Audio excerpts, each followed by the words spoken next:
Talking of identity, Jeremy Corbyn's leadership, unclear messaging and a toxic culture have been blamed for Labour's most recent general election failings. Labour Together, a group of MPs, party members and union figures, examined the defeat, which it said was a long time coming. A report from the group said that under Corbyn, Labour was unprepared for a general election, had no clear message, and its manifesto pledges were seen as impossible to deliver. The group warned it had a mountain to climb to win the next election, and that Keir Starmer's leadership won't be enough alone to get Labour into number 10. Let's speak to John McTernan, former political secretary to Tony Blair. John, afternoon to you.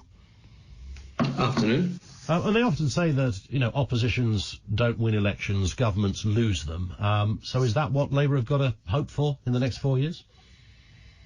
No, that never works. One more key is a tried, tested and failed strategy. The Labour Party needs to confront head-on the fact that the manifesto in 2017, 2019 and actually in 2015 was too left-wing for the British people. It's got to confront the fact that the Labour Party brand has been tainted, probably poisoned by the leadership of Jeremy Corbyn, his tolerance of anti-Semitism, his love of Russia, which extended to believing their side of the case in the Skripal poisonings, plus his love of hanging around with the more extremist end of politics over the decades of his time in politics, which led really to people thinking he was unpatriotic, which, to be absolutely frank, he was. He didn't love our country. He loves a lot of totalitarian countries a lot more than he loves Britain. And the public get it. They got it. And Labour has to turn from that very, very, very strongly, obviously symbolically, and then try to understand the needs of the voters we lost, the Conservatives. But, of course, many people on the left of the Labour Party will say, well, it's all very well saying Tony Blair, most successful Labour Prime Minister of all time, won 3 elections on the bounce, etc.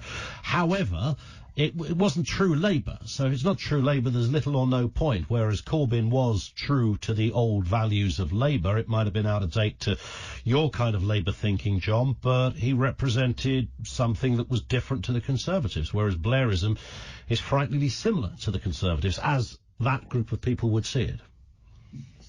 Yeah, but that's just absurd, because Jeremy Corbyn's alien to the Labour tradition. He's not close to Clement Attlee, not close to Harold Wilson, not close, obviously, to Tony Blair, not close to any Labour figure who has ever been Prime Minister in the history of the Labour Party.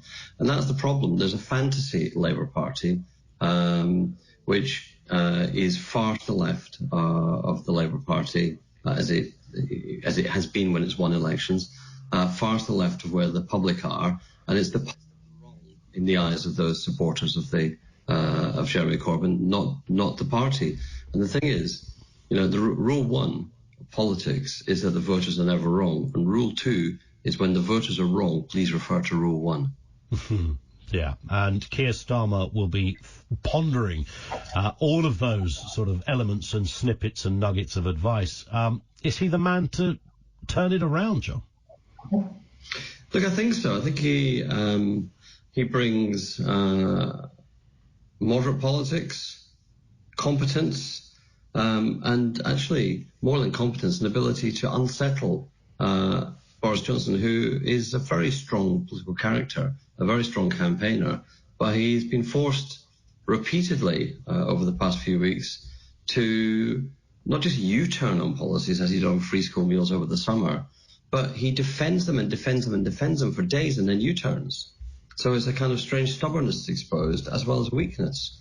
And that's a very bad place for a politician, to be so cloth-eared to the public that they defend the indefensible, do it, and then almost die in the last ditch, and then they reverse themselves. So they look both, cloth-eared, hard-hearted, and weak, which is a very bad combination. So I think Keir can do it, and I think the government are, some of the things they've been doing recently have been giving Keir the clear advantage. I don't think that you can have a set of really rules on lockdown for all the public and then allow them to be broken by members of your team. So I think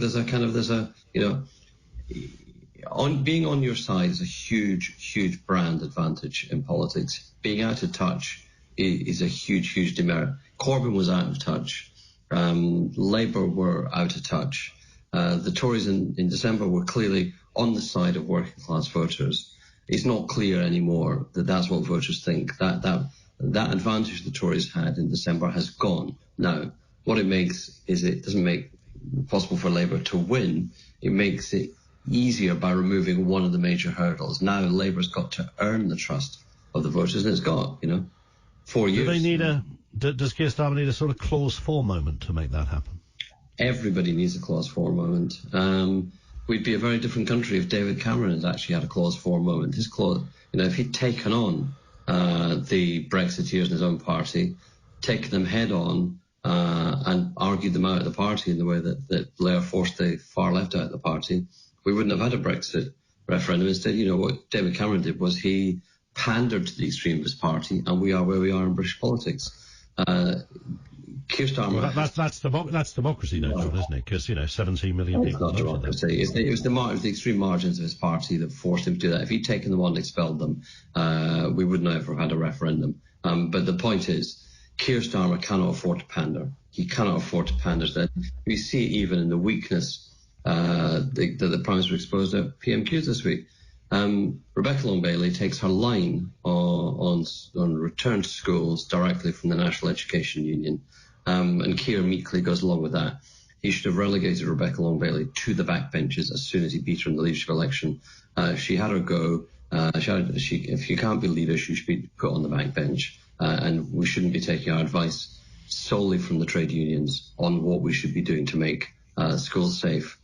Teachers have a voice, pupils need a voice too, and that's their own voice about their safety and understanding about it, but also their parents as well. So Labour does have weaknesses which can be exploited by the government, but mainly, the handling of COVID has been a slow motion exposure of some of the inherent weaknesses in the current government and their approach to politics.